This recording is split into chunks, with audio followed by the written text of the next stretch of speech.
nuyu presse bi tamit di sant bu baax ci occasion bi ñu may pour ñu mën a waxtaan après un an d'exercice, un an d'exercice du pouvoir, un an après que le peuple sénégalais ait placé toute sa confiance ci président Bassirou Diomaye Faye ak son premier ministre Ousmane Sonko.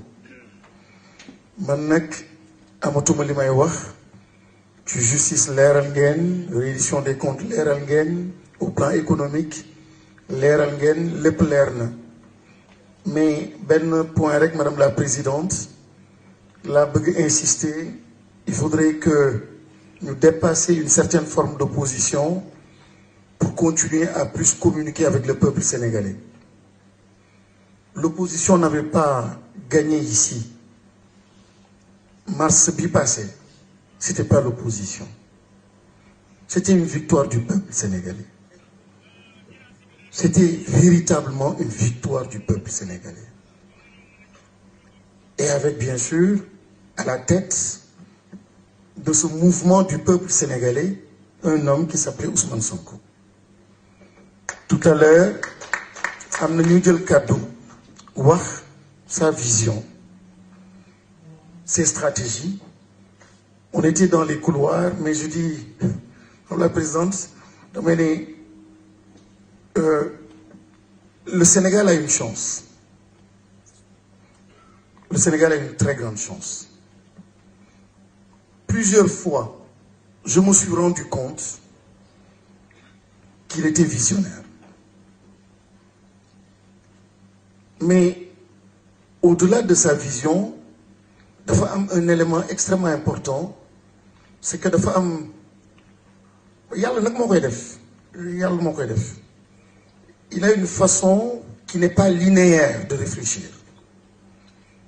C'est pas 1 + 1 = 2. da ngay ñëw nga indil ko 1 + 1 = 2 mu ne la mais waroon na jaar fii jaar fële, et finalement nga may tuuti délai, tu te rends compte qu'il avait raison. Avec beaucoup de liberté. Pourquoi j'évoque ça? Parce que en parlant au peuple, nous devons comprendre que le contexte, il y a 2 contextes boo xam ne dañu marqué actuellement pouvoir bi première année. Le contexte géopolitique international et même africain.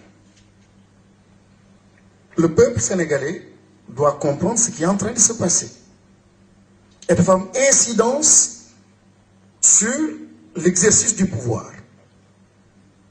bi ci mucc mooy lii xew États-Unis, koo xam ni gëmatul mondialisation, koo xam ni mi ngi renverser ordre bi fi nekkoon, koo xam ni y avait des partenariats extrêmement forts, lépp ngi bouleversé dans le monde.